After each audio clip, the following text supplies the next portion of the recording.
एक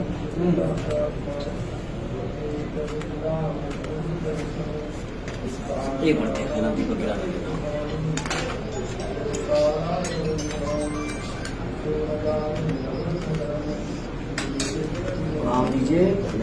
मैं आज के नामांकन के मौके पर सदैव नेताजी को नमन करता हूँ, क्योंकि आजमगढ़ की आज जो समाजवादी थाती है उन्होंने खून पसीने से चीज की।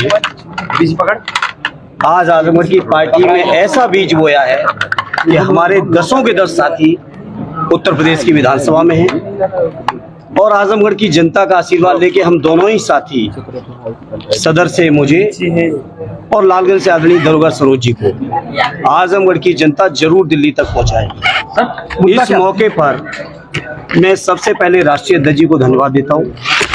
उन्होंने मौका दिया हमको, आदरणीय दरोगा भाई को, यहाँ से चुनाव लड़ने का, जनता की सेवा में आने का। साथ ही साथ मैं इस मौके पर अपने सभी सम्मानित पार्टी के नेताओं का, विधायकों का, संगठन के अध्यक्ष जी का, जमाली साहब का, सभी सम्मानित जितने भी हमारे आजमगढ़ के राजनीतिक साथी हैं, उन सभी का धन्यवाद देता हूं कि उन्होंने इच्छा जाहिर की और राष्ट्रीय अध्यक्ष जी से ये फैसला करवाया कि मुझे आजमगढ़ में आने का मौका दिया। अभी रुक जाइए, रुक जाइए।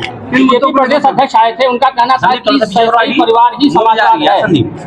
अभी उस पर भी बात करेंगे। सबसे पहले मैं इस मौके पर आजमगढ़ के जनमानस को विश्वास और भरोसा दिलाता हूं कि जिस उम्मीद और विश्वास के साथ हमारे राष्ट्रीय अध्यक्ष जी ने मुझे यहाँ भेजा है, आजमगढ़ के हमारे राजनीतिक साथियों ने मुझे यहाँ मांगा है, मैं आजमगढ़ के जनमानस की तरक्की, विकास, खुशहाली, उनके मान सम्मान और स्वाभिमान और आजमगढ़ का जो राजनीतिक तेवर देश की राजनीति में रहा है, उस तेवर को हमेशा कायम रखने का हर संभव प्रयास करूंगा। सर, भूपेंद्र चौधरी के बयान पे क्या कहेंगे? अभी तो आइए, इनके बयानों की क्या चिंता करनी है, बयान ही बयान दे रहे हैं, बयानों के अलावा इन पे कुछ बचा नहीं। अच्छा, प्रत्याशी कह रहे थे आप यहाँ से हारेंगे, अखिलेश जी वहाँ से हारेंगे, कन्नौज से, तब इनको यादवों की कदर होगी। देखिए, वो बहुत बड़े ज्योतिषी हैं और उनके बारे में हम कुछ नहीं कहेंगे। वो 19 के लोकसभा के चुनाव में ब्रह्मा जी को भी चुनौती दे रहे थे। वो बेरोजगारी घटाने के नए नित नए फार्मूले भी बता रहे थे। वो अपने गुरु के सामने, जो आप सबके माध्यम से वीडियो मुझे देखने का मौका मिला, उसमें भी कुछ आश्वस्त कर रहे थे। और वो जो गुरु के सामने सच कह रहे थे या निर्वाचन अधिकारी के सामने सच कह रहे थे, आज वो मौका है। उनका एफिडेविट आप लोग जरूर चेक कर लेना, मैंने तो अभी नहीं किया है। धर्मेंद्र जी, आप रहेंगे नहीं, ताला बंद रहेगा। राजवंश रवन्ना को लेकर क्या कहना है? राजवंश रवन्ना आवाज जो आपने लिया है, देखिए, मैंने आपसे कहा कि ये नेताजी के बनाए हुए रिश्ते हैं और उन रिश्तों की बुनियाद पर मुझे भी आज मौका पार्टी ने दिया है। मैंने शुरुआत में ही कहा कि इस क्षेत्र की जनता की हर संभव सेवा करने में, विकास में, तरक्की में, सुख में, दुख में, जहां कहीं भी मेरी जरूरत होगी, इस क्षेत्र के लोग मुझे अपने बीच पाएंगे। और इस बात का मैं आज जवाब दूं, कौन सच मानेगा, कौन झूठ बोलेगा, कौन क्या बात समझेगा, मैं इस बात पे नहीं जाता हूं। मैं अपने काम से ये चीजों का एहसास कराऊंगा और आप सब में से अगर किसी के संपर्क बदायूं के लोगों के साथ हो तो वहां पे आप संपर्क करिएगा, पूछिएगा, जानकारी लीजिएगा मेरे बारे में। मैनपुरी में अगर आपके संपर्क हो वहाँ पूछिएगा, इलाहाबाद में अगर संपर्क हो आपके वहाँ पूछिएगा। इसलिए हम लोगों को नेताजी ने जनता के प्रति सेवा भाव, जनता के प्रति अपनापन, जनता के प्रति जज्बात के साथ राजनीति करना सिखाया है और उसी रास्ते पर हम लोग चल रहे हैं। मुकाबला नहीं है, बसपा हमारा मुकाबला, आप तीसरे नंबर पे। मुकाबला इस बार जनता किसी से नहीं होने देगी। जनता एक तरफा इस बार दे रही है और आजमगढ़ तो समाजवादियों का पहले से गढ़ रहा है। जहां समाजवादी पार्टी गठन के बाद अब तक लोकसभा चुनाव नहीं भी जीत पाई पश्चिम की कुछ सीटों पर, वो सीटें भी इस बार समाजवादी पार्टी ऐतिहासिक जीत के आ रही है। और जब तक आजमगढ़ का ये 6ठे चरण का चुनाव आएगा, मैं समझता हूँ समाजवादी पार्टी, माननीय अखिलेश यादव और हमारे इंडिया गठबंधन के लिए आंधी होगी जब तक यहाँ की वोट की जरूरत वोट पड़ेंगे। अब